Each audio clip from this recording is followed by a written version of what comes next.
Yendo a nuestro presidente, don Amador Jover Moyano, que se encuentra enfermo y no ha podido venir. Bienvenidos a todos, muchas gracias por vuestra asistencia. Agradecer también, como siempre, al Real Círculo de la Amistad por la colaboración que tiene con nuestro foro Nuevo Milenio Diálogos Córdoba.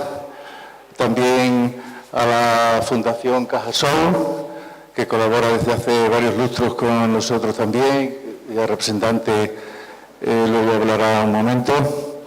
En la última conferencia que se dio, el profesor Jover Moyano hizo una larga exposición de la trayectoria en actos y eventos de este foro, por lo tanto no vamos a recordarlo otra vez, y este año pues habíamos planteado en la Junta Directiva algunas charlas, algunas conferencias relativas pues, a la agricultura, al sector agrario en general, con distintos aspectos, tanto agrícola, ganadero, forestal y cinegético, por la importancia que tiene en Córdoba, en la provincia de Córdoba, en Andalucía.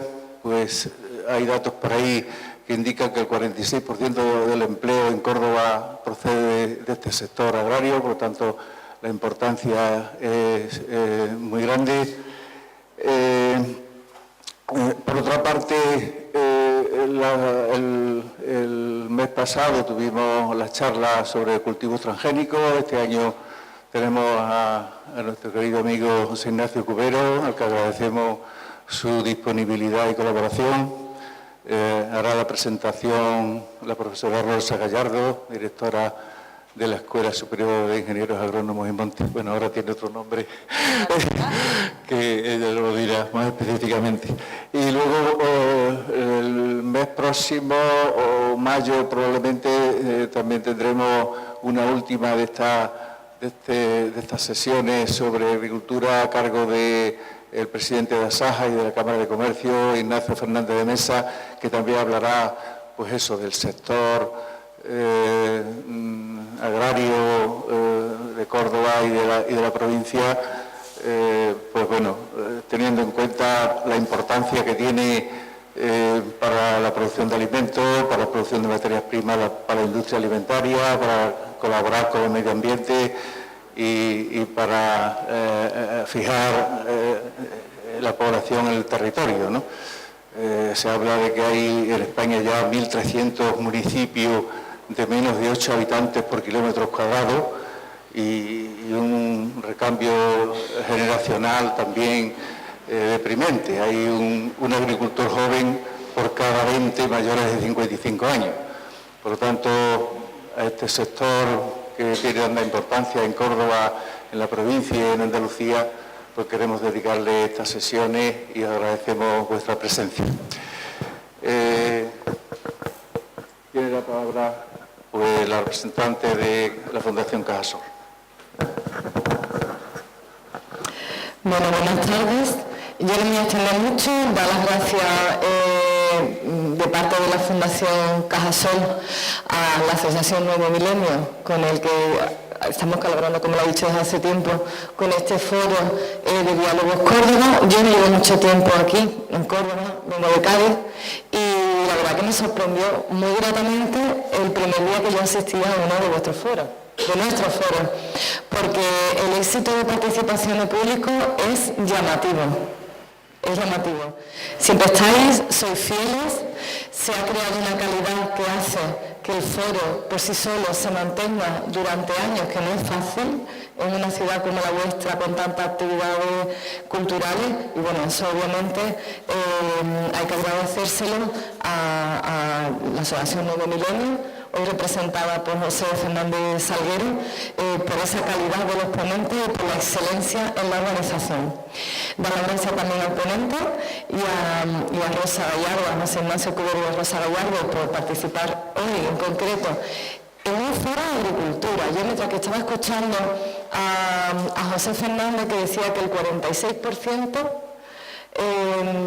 del empleo está vinculado de alguna forma con el sector agrario. Vale, no me extraña, es decir, he dicho que vengo de Cádiz.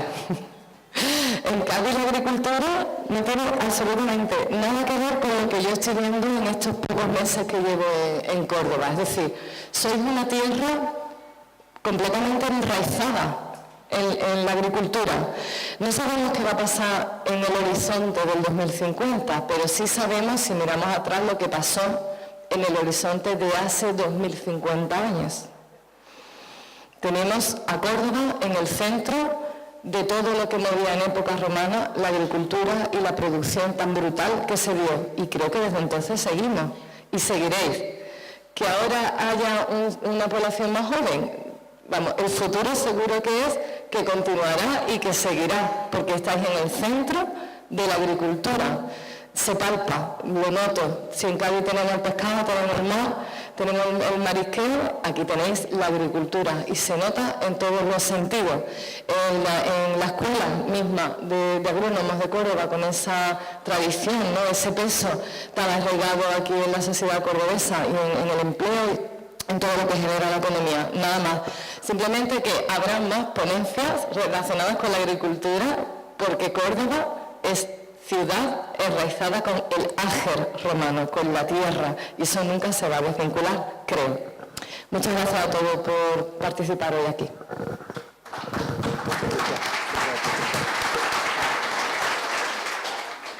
Bueno, pues buenas tardes a todos y un saludo especial a la delegada territorial de Agricultura de la Junta de Andalucía en Córdoba, querida Araceli, gracias por acompañarnos.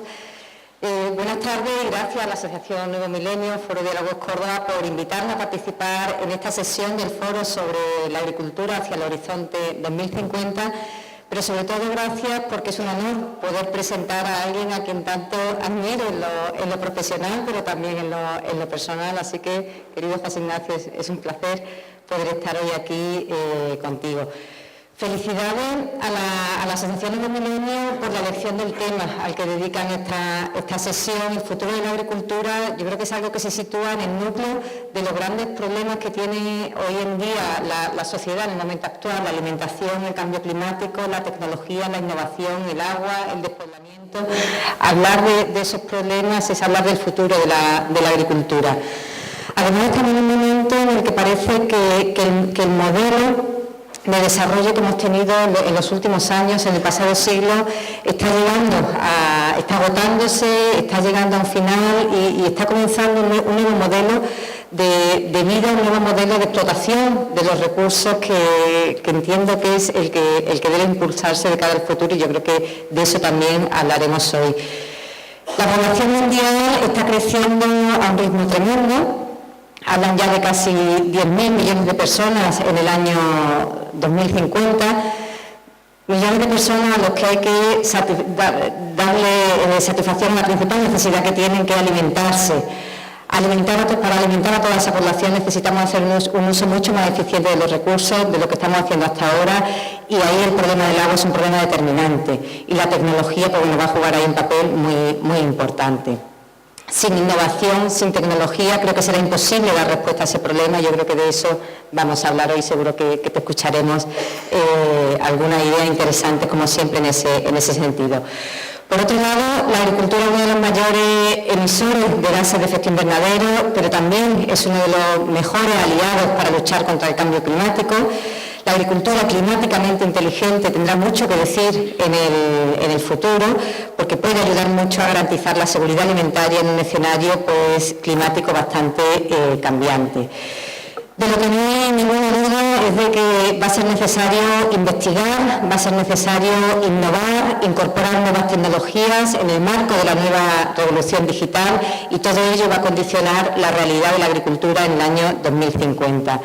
Será necesario apoyar la investigación que dé respuesta al gran reto de la alimentación, y será necesario también formar a los profesionales que deben acompañar a los agricultores, a los ganaderos y también a la industria agroalimentaria en este necesario proceso de transformación.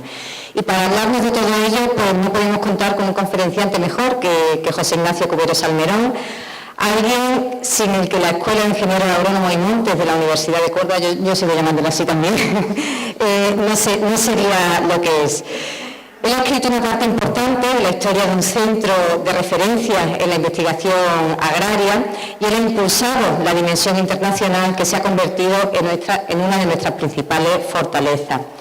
Su trayectoria es intachable en su faceta como docente, investigador y gestor también de este centro, y este equilibrio al máximo nivel es muy difícil encontrarlo en otras personas. Ha sido profesor, catedrático de genética en la Universidad de Córdoba, la Escuela de Ingenieros Agrónomos, es doctor ingeniero agrónomo por la Universidad Politécnica de Madrid y doctor en biología por la Universidad Complutense de Madrid. Fue director entre 1987 y 1991 de la Escuela Técnica Superior de Ingeniero Agrónomo y de Montes, un gran director que defendió los intereses de este centro en una época no exenta de dificultades.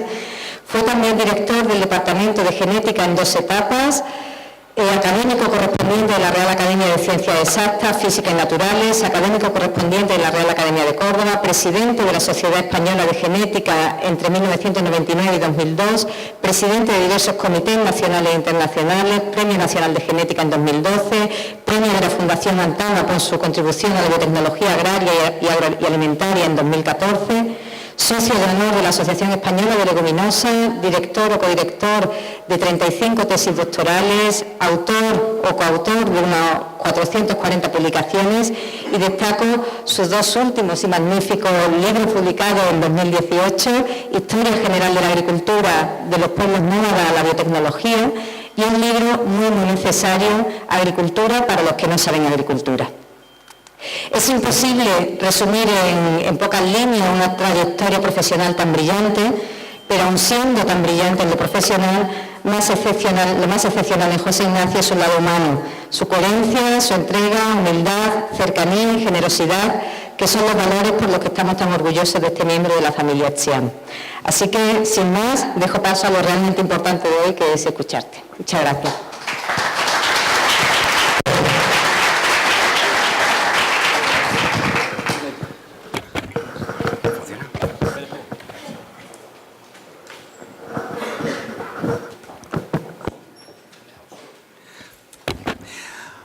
Pues buenas tardes a todos, ¿se me oye bien? Nunca se está seguro. Buenas tardes a todos y muy agradecido. Voy a empezar al revés. Primero a mi directora, que aunque estoy jubilado todavía sigue siendo mi directora. Realmente podría decir que me ha pisado la mitad de la ponencia. Y gracias también por sus elogios, que en fin, cada cual en cada momento tiene que hacer lo que cree que debe hacer, y yo es lo que he hecho toda mi vida. Y aquí estoy, creo que debo estar también aquí. Fui invitado a participar por mi buen amigo y corresponsal Enrique David, Sancho Puebla, y me pareció que tenía que acudir por él, por la escuela y por dejar algunas gotillas de lo que uno ha ido uno pensando a lo largo de este tiempo. Y me permitirán que sin más, porque no quiero tampoco que se alargue muchísimo y me critiquen después, porque eso lo hace siempre mi mujer. Afortunadamente lo digo porque no está aquí y lo puedo decir, pero siempre me dice que me paso de tiempo y es verdad, casi siempre. Bueno, pues vamos a ver si empezamos y si en primer lugar esto pasa, que no. Siempre son los incidentes técnicos. Era mucho mejor cuando no había nada de esto, ni transparencias ni diapositivas, y había una pizarra donde se podía escribir. Ahí está, muchísimas gracias. Pues tampoco. Habrá que apuntar ahí, ¿no?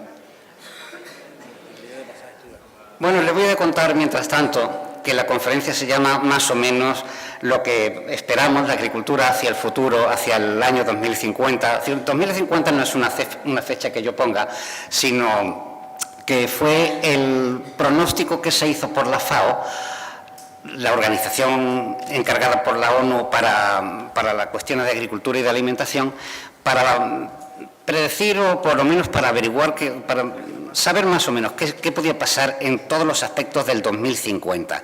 Es una fecha de mitad de siglo, lo mismo podía haberse dicho el 2030, que también hay algunas estimaciones, y de ahí que esto se hizo en el 2000, en un librito que hay que comentar, que después ha tenido algunas modernizaciones, y el reto fundamental que se planteaba a principios de 2020 faltan 30 años y en mi opinión se ha hecho muy poquito para todo aquello que se decía, y después voy a decir alguna cosita al respecto.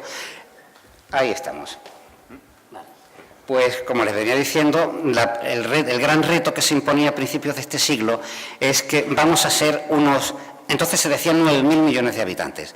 Ahora ya las estimaciones van por 10.000 millones de habitantes, muchos habitantes, y el mismo planeta con dificultades.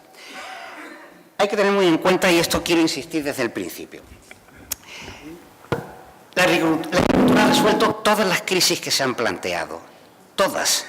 La primera hace unos 10.000 años, cuando se pasó de una época vivida por el hombre, que ya eran hombres, de 2,5 millones de años, 2,5 millones de años se dice pronto.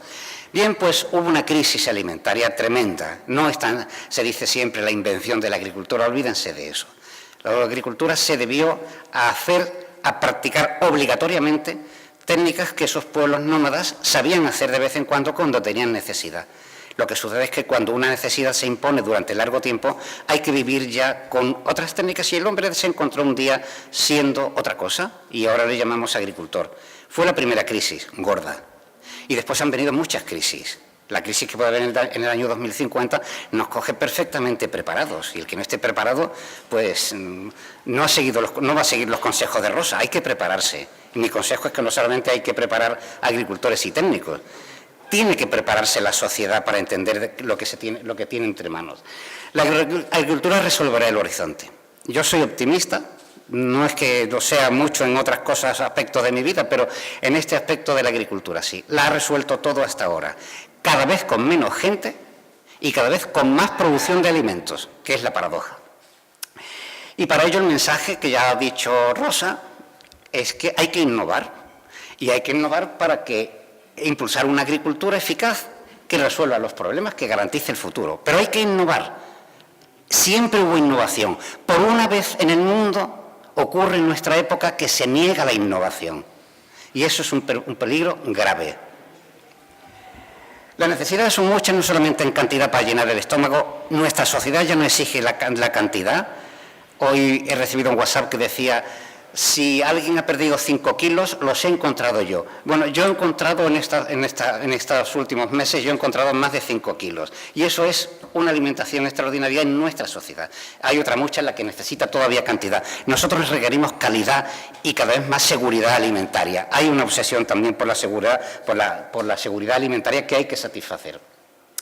Y hay muchos grandes problemas. La población, como digo, el suelo laborable. Ahora veremos por qué, muy rápidamente vamos a ver por qué. El agua dulce, el agua de riego, no el agua salobre, por supuesto. El agua dulce hay muchísima, pero está congelada. De modo que hay del agua dulce que existe en el mundo, hay muy poquita que se puede utilizar. Después fitoquímicos, el cambio climático. Como no voy a mencionar después casi el cambio climático, les diré que tampoco se preocupen excesivamente. Yo me revienta mucho que se hable de una manera tan catastrófica del cambio climático. Hemos pasado en la historia por montones de cambios climáticos. En esta misma región en la que estamos, en toda la región, en España, en el Mediterráneo, etcétera, en la Edad Media, que es un parpadeo de los ojos, en la Edad Media había de 2 a 3 grados más. De 2 a 3 grados más. Y aquí estamos. No pasa nada. Habrá un cambio de cultivos o de variedades, seguramente de variedades, de razas, pero no pasará nada porque las ha habido muchísimas veces a lo largo de la historia. Hubo una edad después de frío tremendo que se terminó hacia mediados del siglo XIX, para venir después una época de calor, y ahora parece ser que ese calor va a eliminar los casquetes, va a haber muchísima agua en el mar. Y qué catástrofe, que el agua va a inundar algunas playas de Andalucía. No sé si conocen Palos de la Frontera, pero si ven Palos de la Frontera, verán que hay un avisito cerca del ayuntamiento, creo que es, pero cerca de una parada de autobús, que es de donde salió Colón para descubrir América. Hoy está 4 kilómetros en el interior, y antes estaba en el mar, 1492, 500 años. Si llegan las aguas otra vez a Palos de la Frontera, se le va a permitir a otro Colón que salga para descubrir otro mundo, seguramente. Pero eso ya existía. La Albufera de Valencia se inundará, pero estaba inundada en esa época. No van a descubrir nada el que haya más inundación o menos inundación. Por supuesto que habrá que cambiar algunas cosas. Las marismas se inundarán, quizás, mejor para los pájaros, peor para el arroz. Pero económicamente, Cajasol tendrá mucho que decir ahí, pero digamos que agrícolamente habrá cambios, pero cambios que se han conocido toda la vida. Y unas palabritas que diré sobre la globalización, que no es la que todos esperan que yo diga. Y sobre todo voy a insistir mucho en el mal uso de la tecnología, que ha sido pavoroso desde principios del siglo XIX para acá. Bueno, las estimaciones de la población pues nos dan un panorama que es desalentador. Realmente, si ven ese gráfico, que es un gráfico reciente, otras veces he puesto un gráfico del año 2008, creo que era, este es del año 2015, de las Naciones Unidas, estimación de las Naciones Unidas. Ven que en Asia y África vivirá en el 2050 un 70% de la población. Ahí ven las curvas de crecimiento estimadas, que son bastante reales. Fíjense que África continúa creciendo indefectiblemente, vamos, de manera continua además. Y el resto de los países se mantienen en un tono bastante moderado. Un 80% en 2100, pero eso yo creo que ninguno de los que estamos aquí lo vamos a ver, creo. Por lo menos, desde luego, yo no llegaré ni al 50, pero en el resto. Y hay una cosa más grave que el aumento de población, que es que la población rural, la productora de alimentos, disminuye y aumenta la población urbana, que es parásita de la rural. El punto de equilibrio se ha alcanzado en esta década, según estas estimaciones, hace pocos años. Ya estamos en una proporción del 51-49 o algo parecido a esto, y esa tendencia, como ven, en la parte de urbana es la que está en color oscuro, la otra está en el color verdoso. Hoy es un poquito más del 50% de población rural. Tampoco va a pasar nada. No hay por qué mesarse los cabellos. Esto ha pasado también muchas veces.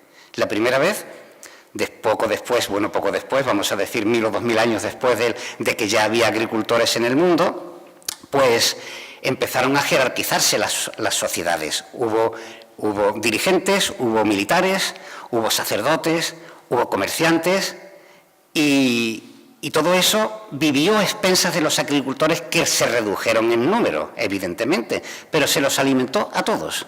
Y todas estas otras crisis que ha habido, todas se han solucionado, todas las crisis de población se han solucionado porque ha habido un aumento en la capacidad de producir.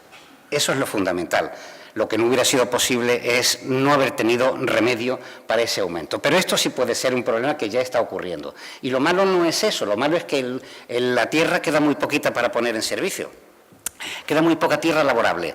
Todas esas masas forestales que ven en las selvas del Congo, o todavía lo que queda del Amazonas, son selvas frágiles, suelos muy frágiles, que no admiten un cultivo más allá de unos cuantos años, a menos que se incorporen abonos químicos para producir prácticamente un cultivo prácticamente hidropónico. Pero esas tierras son muy frágiles y no se van a poner en cultivo rentable. Queda muy poquita tierra agrícola, tierras de monte claro que quedan. Ahí estamos, en esa flecha marca lo que hay, y lo que sucede es que la mayor parte de esa tierra va a suceder, ese aumento de tierra laborable va a tener lugar en países en vías de desarrollo, no en países desarrollados en los cuales la zona urbana predomina claramente sobre las demás. Hay una expansión de zonas urbanas a veces en países, quien conozca Egipto habrá visto que la extensión del Cairo no se hace en el desierto, se hace a lo largo del Valle del Nilo. Y el día que muera el Valle del Nilo, pues no sabemos lo que va a pasar. Y mi idea es que el suelo agrícola es un bien estratégico. Lo han comprendido muchos países. Por ejemplo, China, lo ha comprendido Japón y algunos otros países, sobre todo China, que está comprando tierras en muchísimos países en vías de desarrollo, pero a manta, sencillamente para tenerla a su disposición. No porque ahora mismo la necesite, pero la necesitará. Es un bien estratégico como otro cualquiera, o más que otro cualquiera. La estadística nos dice que hacia 1950, iba a decir medio siglo, un poco más de medio siglo, teníamos media hectárea por persona, hoy tenemos un sexto, y sin embargo estamos alimentados. Hay una masa de población, unos 700 millones, por supuesto, que está sin alimentar como corresponde, por supuesto. Pero se podría alimentar con lo que se está produciendo si no hubiera tal cantidad de desperdicios. Ese es otro problema. pero tendremos un sexto por hectárea. Y, sin embargo, se vivirá, porque es que a medida, en mi propia vida, cuando yo explicaba las cosas en mi propia asignatura, que era mejora genética, el aumento en rendimiento de los principales cultivos ha sido drástico en el siglo XX. Ha sido, pero de sencillo a doble o a triple, y de hecho la superficie necesitada para el trigo y el maíz y los principales cultivos del mundo se ha reducido a menos de la mitad. De modo que, bien, es un problema, pero que no hay que preocuparse si se sigue con la innovación. Si nos mantenemos en donde estamos, entonces es cuando el problema será gordito. El agua también es un bien estratégico.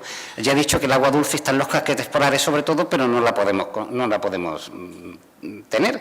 Y para la agricultura va a ser muy difícil tener más agua, porque ahora mismo se está utilizando un 70% para la agricultura. Y tengan en cuenta que hay una masa de población, esa sí que es importante y gigantesca, que no puede ni lavarse las manos una vez al día. Y desde luego será una necesidad mucho más importante que cualquier otra, el llevar agua para... Bueno, un dato simplemente, todo el mundo piensa que la causa de mortalidad en África, sobre todo a nivel infantil, es la malaria, o si no el SIDA para los mayores, pero no es verdad, para los infantiles es la diarrea infantil, que se lleva por delante a más de la mitad de los niños que nacen, la diarrea infantil. Simplemente en las pruebas, cuando se ha llevado agua y se lavan antes de comer, desaparece el 80% del problema, nada más que con un lavadito, y entonces será importante llevar un agua sana y limpia a toda esa población. Para la agricultura va a ser bastante más difícil. Y hay que utilizar todas las aguas, salobres, quebradas, las que sean. Y habrá que innovar produciendo variedades que las aguanten, que aguanten todas esas aguas, y no hace falta recurrir muy lejos, porque el tomate RAF famoso es un tomate que surge regando con aguas salinas en cultivos enarenados, de modo que es una cosa totalmente factible, y lo que hay que ponerse es las pilas. Y después, como decía antes, hay que utilizar la técnica bien. Es inaudito, estas son estadísticas relativamente recientes, de unos cuantos años, que de todas las aportaciones que se hacen a la agricultura en forma de abonos, de estiércol, incluso de siembra de leguminosas, por ejemplo, la propia absorción de la contaminación del aire, más de la mitad se pierde, más de la mitad.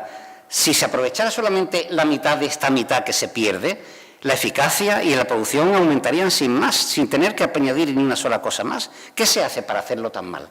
Hay que corregir esos excesos. El lago Aral, el mar de Aral, mejor dicho. Fíjense en nuestra vida, del 76 al 2007. Ese es el mar de Aral en la actualidad. ¿Por qué? No sé si han visto una película que se llama Encuentros en la tercera fase, en la que aparecen las primeras escenas, aparece una imagen como esta. Y uno dice, pues aquí el director se ha pasado. Bueno, pues este es el mar de Aral. Todo eso es contaminación por productos químicos, exceso de abono, exceso de herbicidas, en un solo cultivo, el algodón. Y no se puede culpar a la agricultura superintensiva capitalista. Esto es producto de la Unión de Repúblicas Socialistas Soviéticas. Esto sucedió en ese tiempo en el que todavía se cultivaba el algodón de esa manera tan superintensiva y matando la tierra para siempre, inutilizable, una tierra envenenada. Eso por lo que respecta a la agricultura, vamos a decir, una agricultura dirigida o socialista. Tenemos el otro ejemplo. La selva amazónica se está deforestando y vamos a llegar a la situación norteamericana de una tierra sin una gota, sin una sola brizna de hierba. Agricultura totalmente, vamos a decir, capitalista, no se pueden no se pueden echar las culpas unos a otros. Ha habido buena agricultura y mala agricultura, en unos y en otros, dirigida o no dirigida. Esa tierra que se pierde es la capa superficial, la más rica de la tierra, pero se está perdiendo. ¿Dónde se va esa capa? Cuando se cultiva y cultiva y cultiva y cultiva. Un detalle antes, cuando desaparece toda esta selva, se está quitando un mecanismo poderosísimo de absorción de carbónico y de todos los contaminantes, sobre todo de quitar carbónico de la atmósfera. Se está quitando. Y es que se olvida siempre que la agricultura puede echar gases de efecto invernadero, pero lo que no se dice es que absorbe mucho más carbónico y contaminantes que lo que expele, por muchas razones que no hay tiempo ni de explicar siquiera, ni de comentar. ¿Dónde se va eso? Pues cuando se cultiva la tierra sí ocurre lo que ocurría en Norteamérica hasta el año 37, hasta que se aprobó una ley para corregir todos estos defectos. Estos venían desde la mitad del siglo XIX. Un cultivo intensísimo, fuera de toda lógica, arar y abonar con lo que se tenía entonces nitrato de Chile y después con todo tipo de nitratos y de lo que fuera. ¿Cuál es el efecto? Una tierra suelta, la que hoy se ve en casi todo el continente africano. Si ven las películas de África, Diamantes de Sangre, etcétera, etcétera, y ven que esa tierra rojiza que se coge como arena, bueno, que es arena, y que lógicamente una tormenta fuerte la levanta y se la lleva a kilómetros de distancia. Pues esto, ahora les voy a poner otra, ya en otro sentido también, pero esto sucedía en América. Fíjense estas tormentas de polvo que cayeron sobre Nueva York. Yo decía siempre sobre Nueva York. Hace poco un amiguete me corrigió y me dijo, no, llegaron a Europa. Esos polvos llegaron a Europa. Pero cayeron sobre Nueva York y provocaron un par de días de una oscuridad completa hacia el año 35-36. Mal uso de la tierra. Hay que corregir esos defectos. Globalización. Siempre hablamos de la globalización económica. Pero hay una globalización mucho más sutil. Muchísimo más sutil. Ese polvo... Estos son composiciones por fotografías de satélites artificiales. Todo ese polvo se recoge en esas tormentas, en esos ciclones que se levantan en las Antillas y circulan en la dirección de los vientos hacia acá y después hacia Europa. El polvo tampoco no nos produciría tantos problemas, pero en ese polvo van esporas de hongos, van bacterias y va todo lo que no se querría importar. Y eso no tiene fronteras. Corregir los excesos aquí evitarían muchos problemas aquí. Ahora pongan ustedes de acuerdo a unos y a otros, a ver cómo se cultivan las cosas y cómo se hacen las cosas. El rendimiento ha sido constante. Como he dicho, ahora mismo trigo y maíz requieren la mitad de superficie o menos y la mitad de agua que antes. Pero se ha visto que va a descender, que desciende del 1,7 al 0,8%. Y solo el 10% del aumento de la producción se conseguirá por aumento de la superficie, porque ya he dicho que la superficie aprovechable es limitada. El resto deberá hacerse por rendimientos más altos. Tampoco habría que preocuparse demasiado. Cuando los trigos en el mundo estaban estancados en una producción que ya había sido un paso fenomenal, con los trigos italianos, el Senatore Capelli, etcétera, etcétera, que ya habían sido un salto gigantesco a pasar en Córdoba. Antes la representante de Cajasol ha mencionado Córdoba como el centro del mundo, efectivamente, pero un centro que duró muchísimo tiempo. En esa época romana, en Córdoba, los datos de los que se puede disponer indican que de trigo en la campiña habría unos 600 kilos por hectárea. En los cómputos hechos hacia el año 50 del siglo pasado, 1950, indicaban 500, 600, 700. No se había movido gran cosa.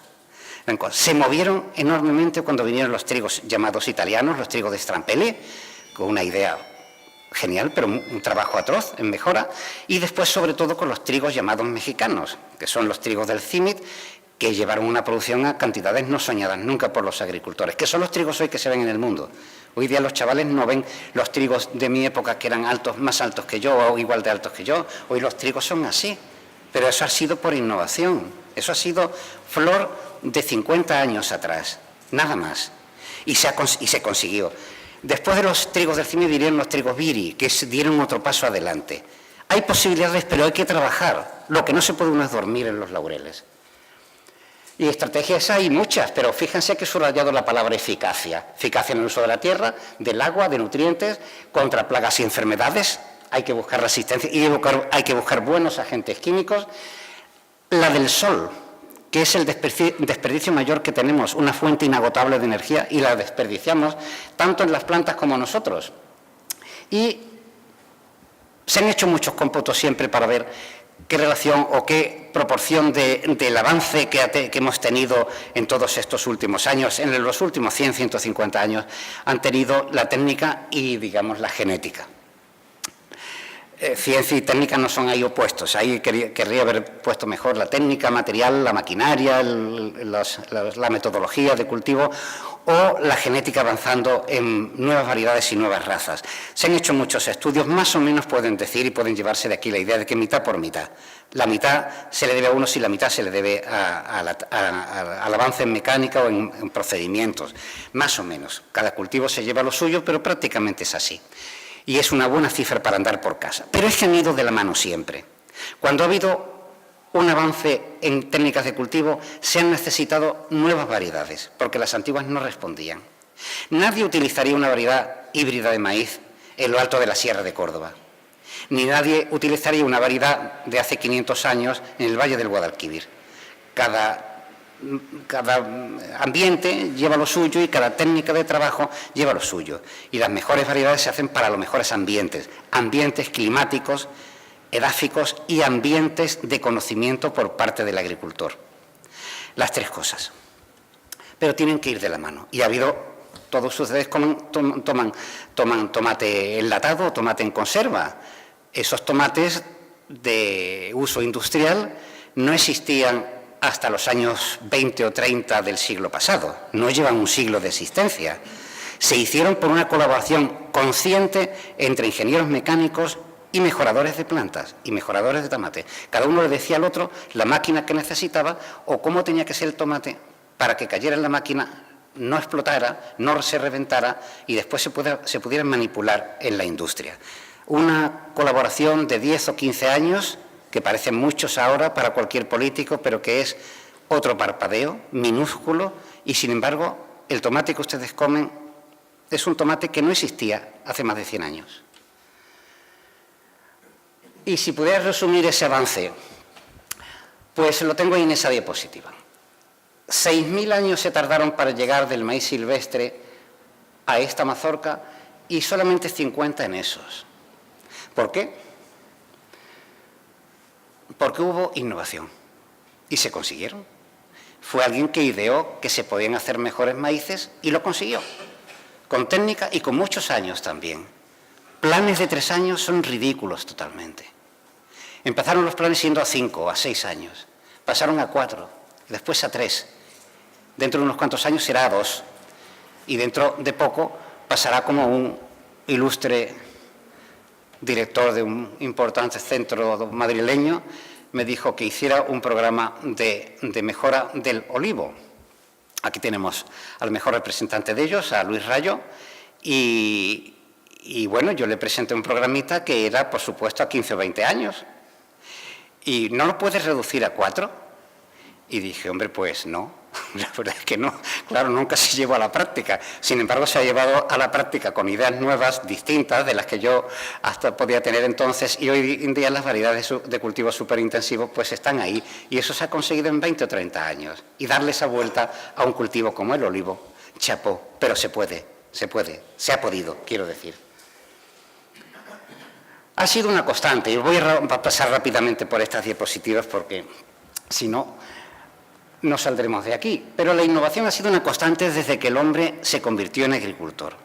2 millones de años, vamos a dejarlo en 2 millones de años, utilizando los mismos utensilios. La famosa y mal llamada hacha de sílex del Paleolítico ha sido el material construido por el hombre de más larga duración y lo será eternamente, porque no habrá otro material que vaya a durar menos de los 2 millones, porque antes sean todavía más groseras. Pero la típica hacha tan bonita, el hacha achelense, de esa que vemos en los museos, tan bien labrada, tan cuidada, esa es un material que lleva 2 millones de años en la Tierra. Quizás algo menos, me puedo confundir, pero se mantuvo esa técnica. Se mantuvo la técnica de arrancar las raíces y buscar los tubérculos, coger los insectos y demás. Hubo un paso importante. Un paso importante cuando nos convertimos en agricultores, del palo de cavar para desenterrar las raíces y los tubérculos a un arado enormemente primitivo, pero hubo un avance. Eso fue un avance técnico prodigioso que permitió, sin más, aumentar el rendimiento. Soy consciente, por ejemplo, cuando me ha tocado viajar por países extraños, en la altiplanicie, en las alturas de Etiopía, donde hay un cultivo mediterráneo fenomenal, se cultivaba simplemente con el palo de cavar, con eso. Bastó la introducción del arado de vertedera para que sin cambiar de variedad y sin cambiar de nada, el rendimiento se multiplicara por 3. Nada más que eso. Eso es la labor que hizo el arado. Se aceptaron, claro que se aceptaron las innovaciones, pero no se aseguró el porvenir porque la población, mientras más alimentos tenía, más se multiplicaba. Hubo que seguir. Se inventaron nuevos instrumentos.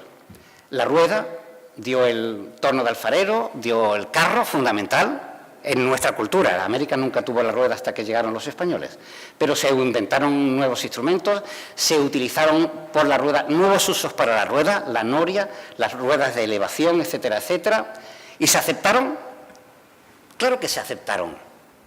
Pero tampoco resolvieron el porvenir porque hubo más alimentos. Y hubo que seguir estrujándose las meninges. Se inventaron los arados, se perfeccionaron los arados, quiero decir, arados del siglo XIX. Se introdujo el nitrato de Chile. ¿Por qué?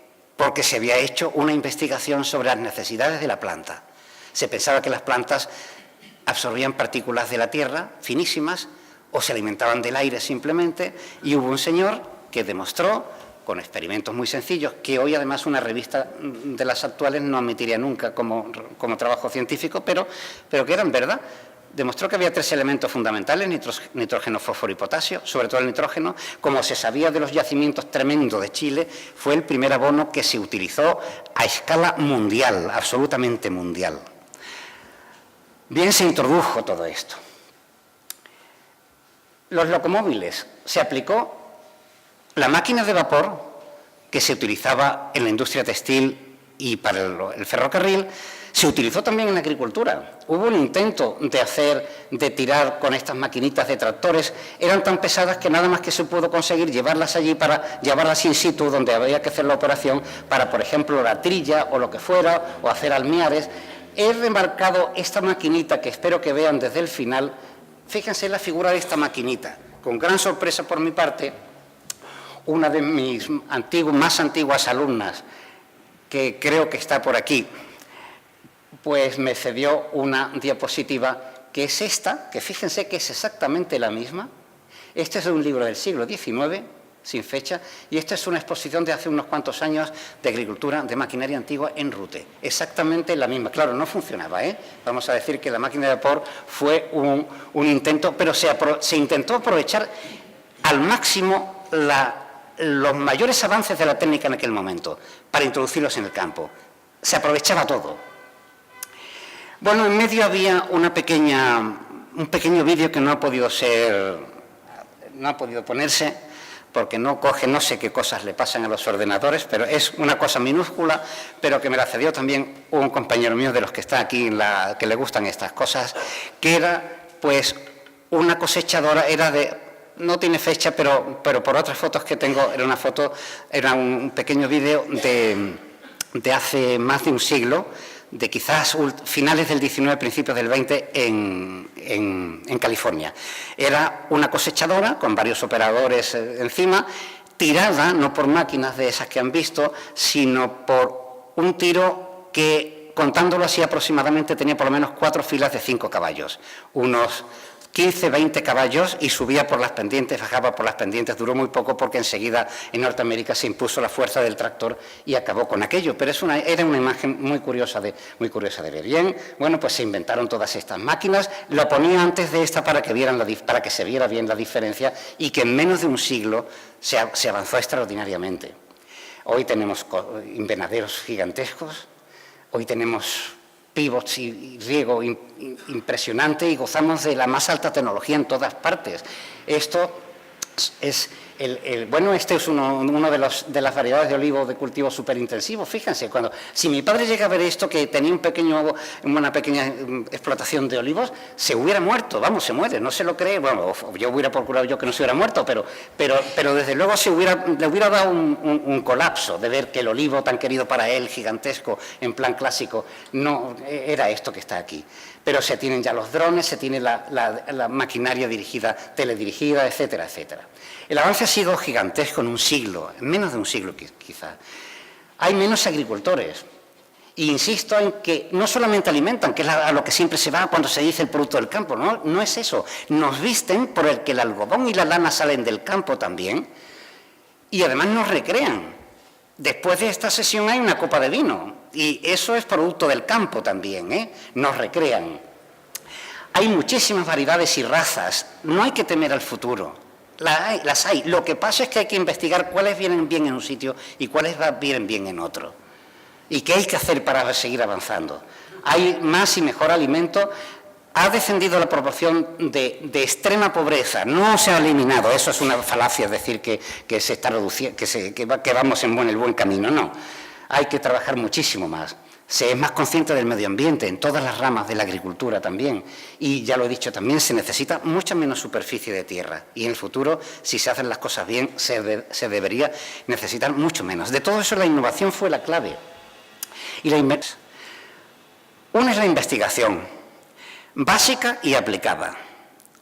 Es un mito separarlas, básica y aplicada. Algunos de los que están aquí ya me han oído un ejemplo, que repetiré porque la inmensa mayoría no me ha oído, y es que nuestro bien conocido Isaac Newton en el siglo XVII, después de que se le cayera la manzana, etcétera, etcétera, toda su teoría de la gravedad la publicó, pero el libro se llamaba Filosofía Matemática. No trataba de hacer nada práctico, absolutamente nada. Era una explicación del universo, de la investigación más, tanto que se llamaba filosofía, más abstracta que se podía hacer. Nunca hubiera podido imaginarse que gracias a sus modelos matemáticos, el hombre iba a llegar a la Luna y a lanzar naves y a tener en órbitas geoestacionarias un montón de satélites. Y se debe a una investigación del siglo XVII, básica y con aplicaciones gigantescas. No existe esa separación en la que tenemos, sobre todo en este país, un prurito de decir, yo es que nada más que hago investigación básica, pues entonces estás gastando mal el dinero que se te da. Después hay otra pata que es la enseñanza, y aquí añado a lo que decía mi querida directora, a la académica y a la de formación de agricultores le añado la formación del ciudadano, saber cuando sale al campo lo que está viendo, porque lo que ve no ha existido nunca. Cuando pasen por el mercado, miren lo que hay. Nada de eso existía, ni hace 30 años siquiera, ni hace 20, en la mayor parte de los casos. Toda esa variedad de manzanas, de peras, de todo lo que les dé la gana, variedad de carnes extraordinaria, todo eso no existía. Ha sido creación del hombre, y en corto plazo. Claro que se pueden hacer las cosas. Hay que divulgarlo, hay que divulgar todo eso. Lo que están viendo ha sido obra del hombre. Y no es malo en absoluto, al contrario. Y después la política agraria, que tiene que ser consistente y coherente. Después le dedicaré dos palabritas al asunto. Eso es investigación clásica. Un ensayo de variedades de trigo, y la gente lo está viendo, se está formando a los técnicos y a los agricultores que quieren visitarlo, pero es clásico, cruzamiento, selección y adelante. Pero en nuestros tiempos recientes, desde hace ya 50 años, existe la posibilidad de captar un solo gen de una planta o de cualquier organismo y transferírselo por procedimientos que están fuera de la órbita de esta conferencia o charla, como quieran decirlo, y transferírselo a otro. Un solo gen, uno solo. El maíz tiene unos 40.000 genes, 40.000 aproximadamente, vamos a decirlo.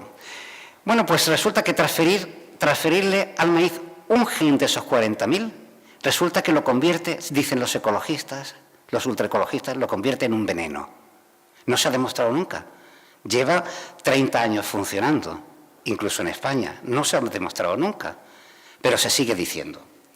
Esa técnica, que es la que se llama es una parte de la biotecnología, más bien hay que decir ingeniería genética, porque desde luego se hace con cierta facilidad los laboratorios que lo hacen, se hace perfectamente bien en Córdoba, les voy a decir, o sea que no es una técnica esotérica que nada más que 4 locos hacen en el mundo. Y con eso se han conseguido variedades de maíz resistentes al taladro, eficacia contra plagas y enfermedades. El taladro talabra, como su nombre indica, el tallo central y convierte al maíz en una masa como esta. Si ustedes fueran agricultores, ¿cuál de las dos variedades querrían? Bueno, no me lo digan, pero vamos, yo preferiría esta, por supuesto. Bien, pues esas variedades resistentes al taladro necesitan cantidades ínfimas, si necesitan alguna, de insecticida. Y por lo visto, esto es venenoso contra todo. Echarle un producto que tiene que entrar en el tallo y que mata todo lo que coge por debajo del cultivo, eso por lo visto no es venenoso. Bueno, y si es venenoso hay que quitarlo, lo que hay que quitar es el cultivo del maíz, porque lo que no se va es el taladro. El taladro se queda donde haya maíz. Algodón resistente al gusano de la cápsula. La papaya resistente. Esto lo vieron el otro día, por cierto, con Fernando Pliego. La papaya, si no se hubiera conseguido esta papaya, el cultivo de la papaya se acaba en la Hawái. Aquí no nos importa mucho, pero para los hawaianos fue importante. El arroz dorado, rico en vitamina B, rico en provitamina A. Todo eso se ha conseguido con transferencias muy sencillas de muy poquitos genes. En este caso han sido 4, en los otros ha sido 1, solamente 1. Y lo que viene es mucho más limpio. Todo esto son procedimientos nuevos que no voy a describirles siquiera, solamente les voy a describir ligeramente esta técnica que ahora viene en los periódicos, no sé si hasta en el Ola viene, la CRISPR-Cas, pero hay muchas modalidades de CRISPR. Se las llama técnicas de edición genética. Hay una diferencia fundamental con las otras. En casi todas las otras, la meganucleasa y la técnica Talent no necesitan lo que voy a decir. En las otras, normalmente se coge un gen de otra parte, de una planta o de una bacteria, de lo que sea, y se incorpora a otra especie distinta. De ahí que las llamemos plantas transgénicas. Metemos un gen, es algo extraño, metemos un gen y se puede descubrir. Es como si ustedes tienen un libro y entonces ven una errata. Entonces, para corregir esa errata, lo que hacen es buscar otro libro distinto, que no tiene nada que ver con el que tienen en las manos, localizan la palabra que necesitan, que está bien escrita, la recortan y la pegan en su libro. La pueden pegar perfectamente bien, pero se notarán los puntos de unión y los lados del cuadrilátero se notarán perfectamente bien si utilizamos un microscopio, etcétera, etcétera. Se pueden ver. Eso es lo que pasa con todas estas técnicas. El gen se puede descubrir y no tiene por qué asustarse el consumidor, para nada, porque se pueden detectar con las técnicas actuales, en un saco de maíz, un grano que lleve el gen extraño entre 100.000. De modo que el consumidor puede estar tranquilo que cuando digan aquí no hay transgénicos, ahí no hay transgénicos. Esta técnica es distinta. Tienen ustedes el libro con la errata, pero ahora no necesitan ningún libro externo. Utilizan el programa de su ordenador en el que está el libro escrito, van con ese programa y corrigen la palabra in situ.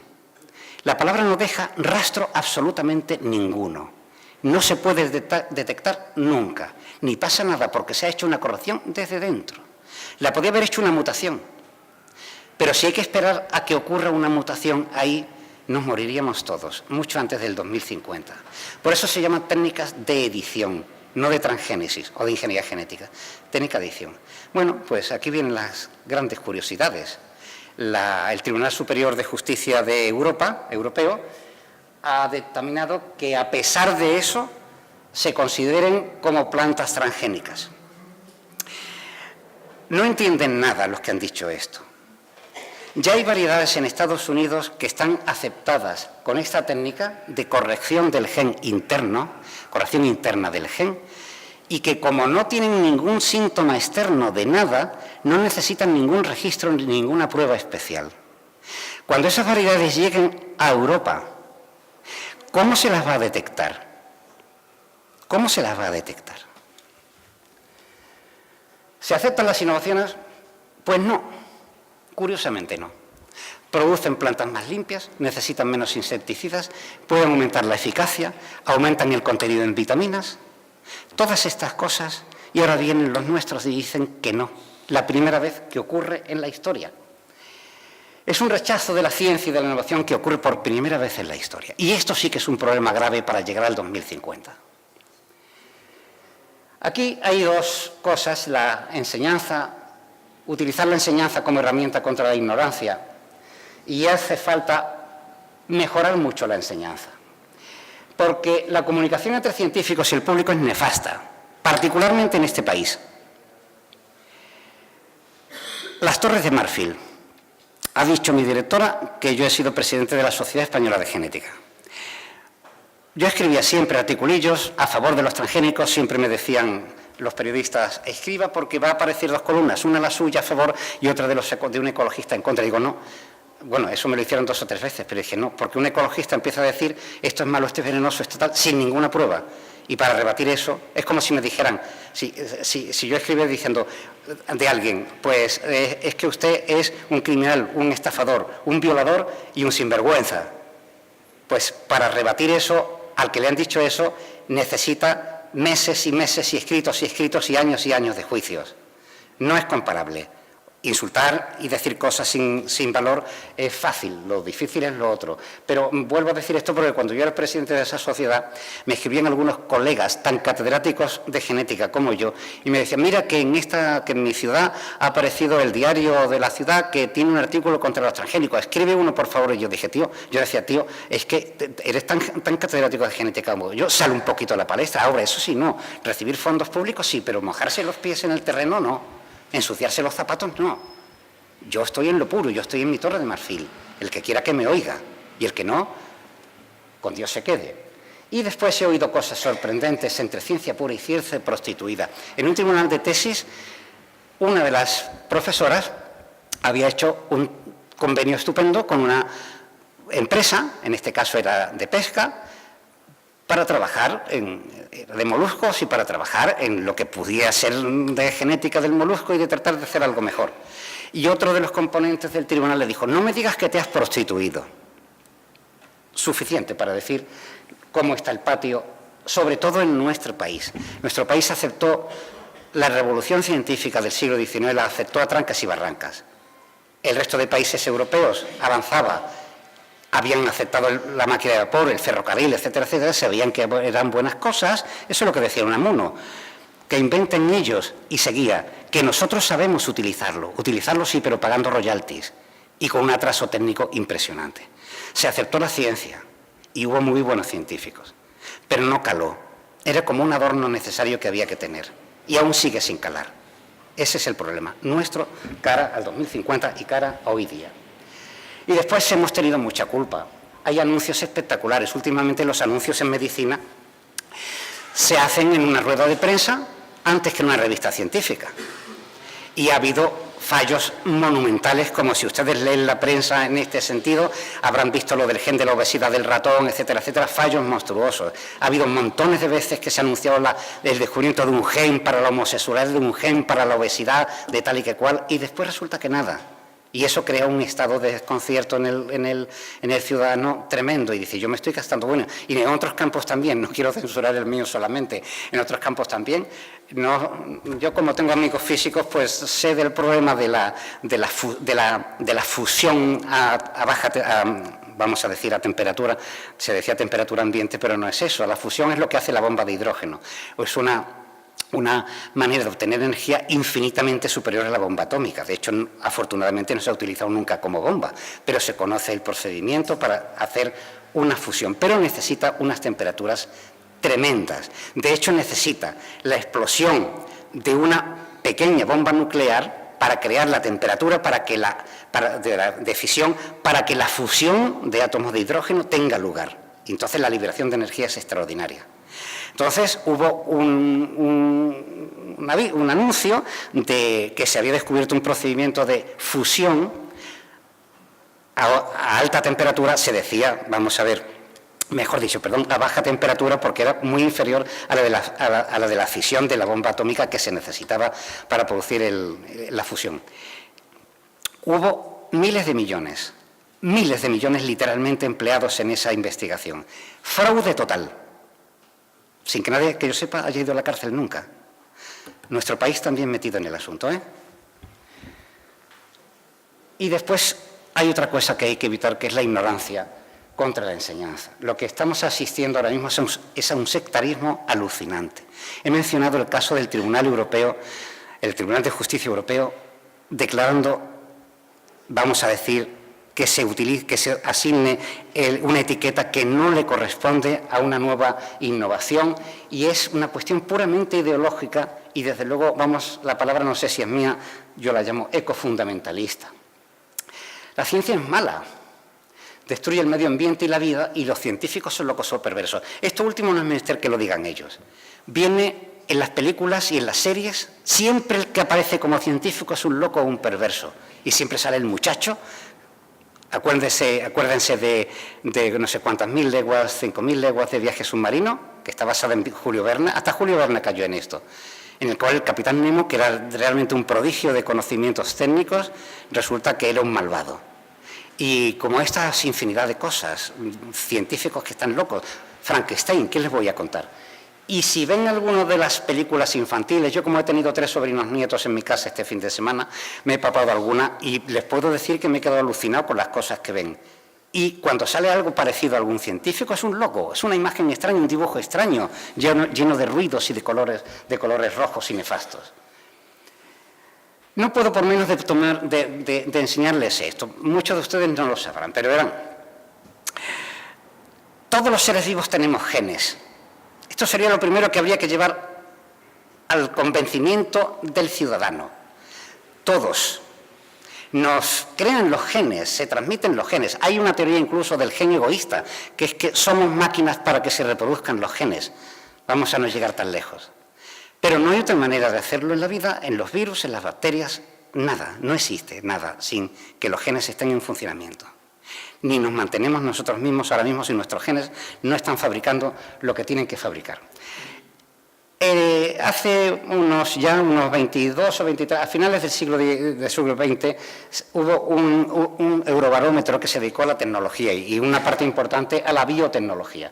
Y una pregunta que había que contestar, verdadero o falso, era: los tomates corrientes no tienen genes y los transgénicos sí.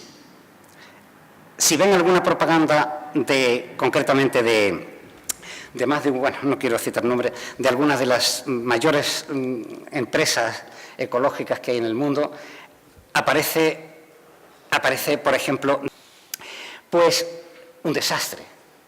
Salvo ligerísimamente Canadá y Holanda, que más del 50% de la población dieron la respuesta correcta, sabían que los tomates tienen genes transgénicos o no transgénicos. El resto no tenía ni idea, o decía que era verdad lo que se les estaba diciendo. ¿Y España? Pues mal. Eso es lo que tenemos. Y con eso, ¿cómo se llega al 2050? Un caso... Uy, qué mal se ve.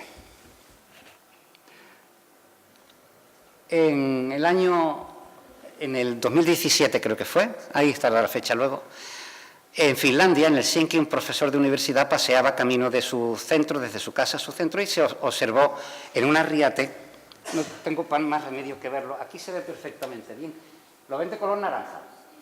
Bien, que desde aquí se ve fatal. Paseaba y vio en una riate una petunia de un color raro que le llamó la atención, de color naranja, y el hombre había sido un especialista en bioquímica del color en las flores. Y también era un especialista en petunia, miren ustedes qué casualidad.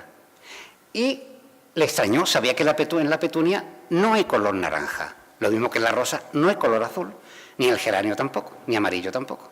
En la petunia no hay color naranja. Le extrañó, siendo un entendido en bioquímica y en petunias, cogió unas muestras, como les he dicho antes, es coser y cantar, demostrar que hay un gen extraño, y había un gen extraño de otra especie, de otra planta.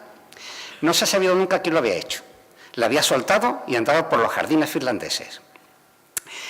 Lógicamente la noticia salió del laboratorio, saltó al público, y la agencia finlandesa, en abril de 2017, EVIRA, que es la agencia, al parecer la agencia finlandesa, el organismo competente, como se dice en estas cosas, emitió un comunicado que decía: ninguna petunia de color naranja presenta riesgo alguno ni para la gente ni para el ambiente.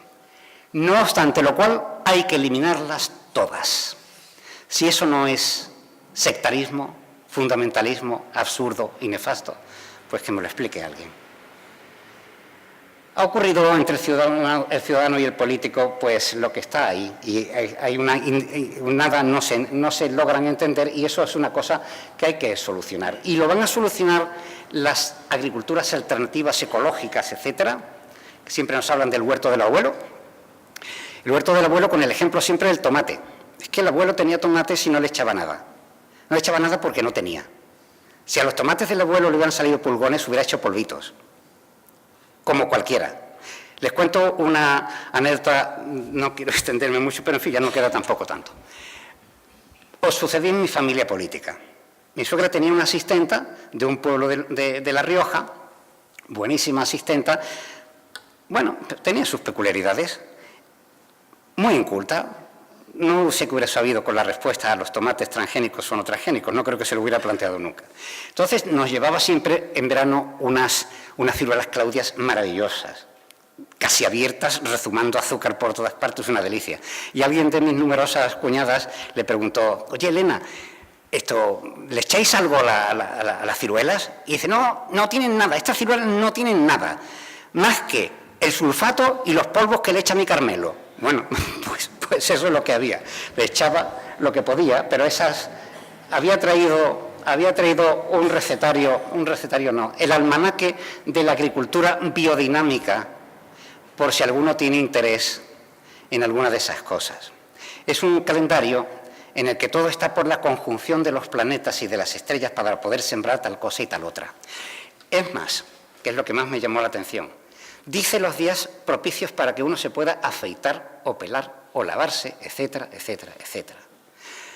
Si ustedes quieren participar en la agricultura biodinámica, pues no hay nada, pero que sepan sí que pues, si lo hacen, chapó, porque les están sacando muy buenos dividendos. Exportan sus productos a países de los más extraños, muy lejanos, eso sí, en avión, todo muy ecológico, pero el avión tira tanto carbónico al aire como si el producto no es biodinámico, ¿eh? Ahí no, con eso no se mete absolutamente nadie.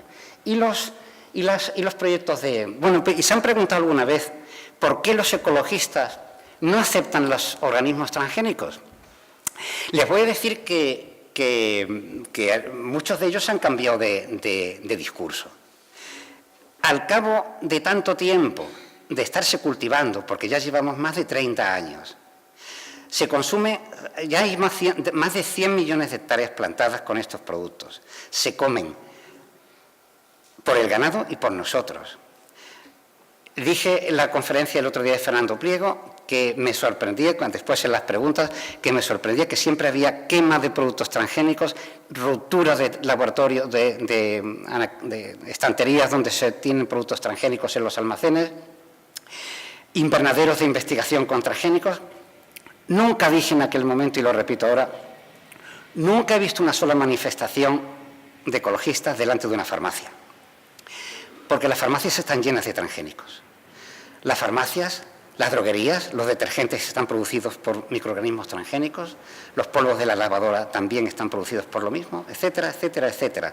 El algodón con el que nos vestimos, el 80% es de algodón transgénico. El que no quiera que se quite la camisa. Pues no lo aceptan porque han modificado su discurso, estaba diciendo, porque, por ejemplo, respecto al arroz dorado, que es rico en provitamina A, decían al principio, cuando no había más que un puñadito de arroz en manos de los investigadores, decían que es que causaba abortos. A la vista de las circunstancias de que el tiempo les quita la razón, la pregunta es esa: ¿por qué no los aceptan? Porque si los aceptaran, bueno, ahora dicen que lo que habrá que tener cuidado, ya no dicen nada de los abortos ni nada de eso. Sí dicen que habrá que tener cuidado si comiendo mucho arroz dorado no se va a pasar a una sobredosis que va a ser peligrosa. Pero ya han cambiado la filosofía del discurso. ¿Por qué no lo aceptan? Pues porque si lo aceptaran, mucha gente le echaría en cara: si eso era mentira, todo lo demás de las ballenas y de los delfines también es mentira. Porque puesta una mentira en la tierra, las mentiras se multiplican solas. Bueno, en mi opinión, y estoy terminando, ya el ciudadano debe conocer los principios elementales de la agricultura y el papel que tiene en su propia vida. Vivimos de la agricultura, somos un mundo agrícola. Hoy, cuando comamos y cuando bebamos, todo lo que tendrán en la mesa es agrícola. Y no me digan la pesca. La pesca está empezando a ser domesticada, como sucedió hace 10.000 años con las ovejas, las vacas, etcétera, etcétera. Lleva 10.000 años de retraso. La ganadería acuática, podemos decirle así. Pero el futuro es ganadería acuática, como fue la ganadería terrestre. Y hay que tiene que disponer de criterios que le permitan decir si esto es verdad o es mentira. Eso lo tiene que decir el propio ciudadano sabiendo lo que se trae entre manos y teniendo leves conocimientos. No hay que estudiar ninguna carrera. Por eso, pensando en abogados ejecutivos, en políticos y en el ciudadano común, escribí este librito que ha tenido Rosa a bien decirlo, que es Agricultura para los que no saben agricultura. Pequeñito, no es propaganda para que se lo compren, ¿eh? Digo que siento la necesidad de que alguien diga algo, de que aun no siendo agricultor, ni técnico, ni nada, que se sepa un poquito de qué va la agricultura. Son imágenes casi infantiles las que están en ese libro, pero que alguien se lo lea. Y lo que hay que hacer es aumentar la capacidad de información, porque ahora el tiempo es oro. Hay que utilizar todo lo que tenemos. No hay ciencias puras y ciencias impuras. Todo es técnica y todo es ciencia. Y hay que favorecer la ciencia básica, porque de ellas derivarán conocimientos para la ciencia aplicada. No les quepa la menor duda. Todos esos ejemplos de nuevas técnicas de ingeniería genética han salido como investigación básica. Todos ellos. El editado de genes que le he dicho, el CRISPR, también ha salido como investigación básica. Concretamente, uno de ellos fue un profesor de Alicante. Básica. Y después vienen otros que dicen, esto lo puedo utilizar en esto. Pero hace falta investigación básica y dotarla bien. A ver si de una vez por siempre. Y después no tener de segunda fila la investigación aplicada. Ese ha sido el mayor error de nuestro país durante tiempo inmemorial, cosa que no sucede en otros países, sobre todo en los países sajones, donde se inventó la ciencia y la aplicación de la ciencia. La máquina de vapor ya no existe en los trenes, pero fue la revolución, la enorme revolución. La máquina de vapor surgió como consecuencia de muchas investigaciones anteriores en el siglo XVII sobre los efectos del vapor de agua cuando subía por un conducto vertical. Simplemente curiosidades de la buena sociedad. ¿Cuánto peso podía subir una columnita de vapor de agua por encima del conducto? Eso terminó siendo la máquina de vapor, el tren y la heladora mecánica. Y en la eficacia, dos modelitos que paso enseguida. Al que yo llamo modelo de organismos oficiales, que es que existe un problema y existe un uso, pero hay una desconexión total entre la gente que está trabajando en la resolución del problema. Todos los que sean de la universidad que están aquí saben perfectamente a lo que me refiero. Desconexión hasta dentro de un mismo departamento, no ya entre departamentos colaterales, trabajando en las mismas cosas. No quiero decir que los organismos oficiales no lo pueden hacer, al contrario, lo harían con más eficacia que una empresa privada. Pero eso no le importa a nadie. El problema es que la iniciativa privada, que puede ser tan pública como privada, tiene las ideas muy claras de que hay un problema. Hay un uso, o hay un uso que surge por un problema, coordina a todo el que está trabajando y hay del que no cumpla las condiciones de trabajo. Y claro que se llega al final perfectamente bien, integrando básica, menos básica, aplicada y superaplicada. Desde el laboratorio más sofisticado que necesita vestiduras especiales en plan de energía nuclear, por aquello de la contaminación con microbios, hasta los ensayos en campo, hasta la mesa del consumidor. Hasta ahí llega el problema. Tenemos una política que no es ni consistente ni coherente. La política de subvenciones, si hay aquí agricultores, y los hay porque los veo, es absolutamente divagante. El agricultor en las reuniones que yo he estado está totalmente desconcertado. Cada vez que hay una PAC se desconcierta cada vez más.